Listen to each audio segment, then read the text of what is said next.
Bienvenue nos amis. Le podcast d'aujourd'hui se concentrera sur l'importance des femmes africaines dans le monde des quincailleries. Commençons ce beau voyage. L'environnement pour la commercialisation des produits et services en quincaillerie est en pleine évolution avec l'expertise des femmes africaines. Au cœur de ces changements sous Covid-19 se trouve le consommateur. Les nouvelles reconstructions de bâtiments sont nécessaires pour maintenir l'éloignement social. Il faut que le consommateur évolue dans ses comportements et habitudes de Covid-19. Donc, les experts africains de la quincaillerie ont commandé un certain nombre d'études qui ont apporté un éclairage sur l'évolution des tendances sous Covid-19. Le développement de cette industrie pourrait adapter de nouveaux comportements.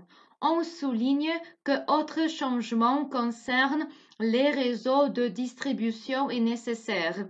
Une proportion importante de quincailleries est vendue dans aires de commercialisation de commerce non spécialisés.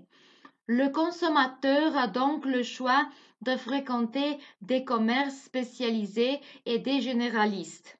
Au moment de la réalisation de ce mandat, la quincaillerie s'interrogeait sur les points suivants. La qualité supérieure de la prestation auprès du consommateur. On constate que les femmes africaines pourraient offrir les produits de qualité aux consommateurs de quincaillerie. Elles pourraient actualiser le marché et exposent le consommateur à une offre qui correspond à ses intérêts. Le talent africain féminin est responsable de réaliser les études de comportement de consommateurs dans le monde de quincaillerie.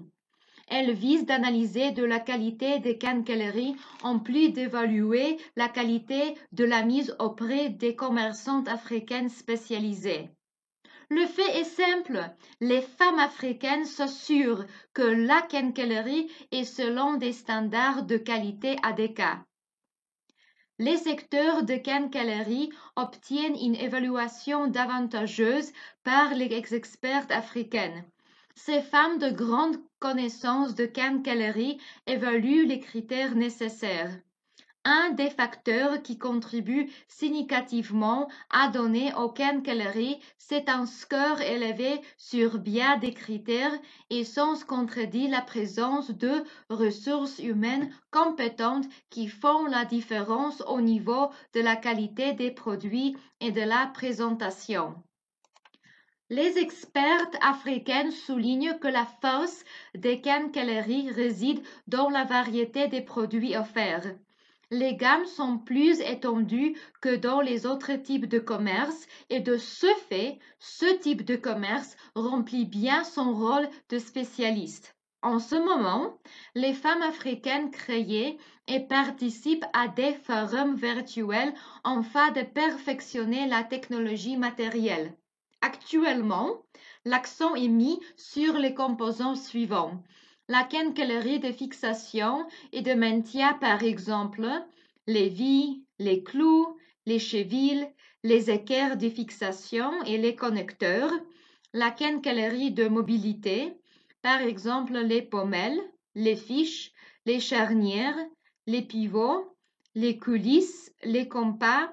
La quincaillerie de condamnation, par exemple les lançons et les loqueteaux, les serrures, les verrous, les crémones, les divers, ferme-ports, étanchéité, la quincaillerie de manipulation et décorative, par exemple les poignets et les boutons, les clés, les entrées de serrure, les ornements.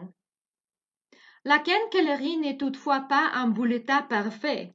La quincaillerie est pour la plupart perfectible sur les points suivants.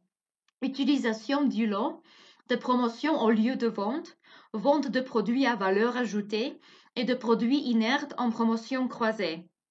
Les quincailleries africaines sont des magasins à grande surface offrant les produits immenses avec une prestation égale. En général, les femmes d'affaires africaines promeuvent sur une base régulière la variété des produits qui sont en grande quantité et la saison de vente est longue durée.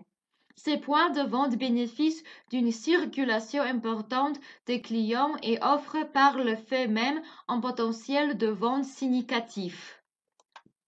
Des structures commerciales africaines efficaces suivantes affectent la performance suivante: la qualité des matériels, la durée de la période de vente, la promotion au lieu de vente, îlots et produits à valeur ajoutée et les produits inertes en promotion croisée. Directrices des ventes africains de quincaillerie comprennent les complexités de ce marché, les bons moments et les défis qui peuvent être facilement évalués. Alors que les expertes de la vente africaine sont incroyablement perspicaces dans leurs activités, voici quelques-unes de leurs précieuses découvertes.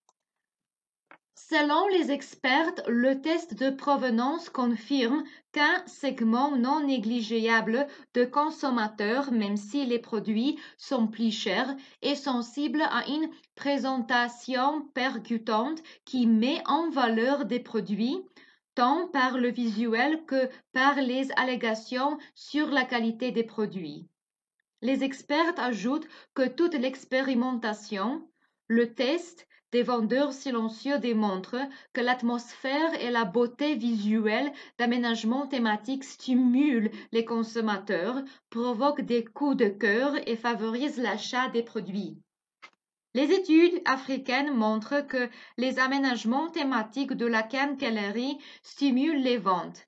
Le consommateur ne désire pas faire une recherche dans les allées pour se procurer des quincailleries qui sont proposées avec le concept. Il préfère prendre les produits sur place. La mise en place de thématiques percutantes, accompagnées d'un visuel accrocheur, constitue un stimulant par les réactions coup de cœur du consommateur. Donc, les femmes d'achat prennent des initiatives pour améliorer la qualité des quincailleries au cours de la période de vente et des initiatives pour moderniser la commercialisation. On estime que la mise en place d'un centre d'expertise africaine serait nécessaire à résoudre des soucis s'ils les surviennent. Merci de vous rejoindre à nous dans le podcast d'aujourd'hui et merci pour votre fidélité. Jusqu'à la prochaine fois, profitez de votre semaine.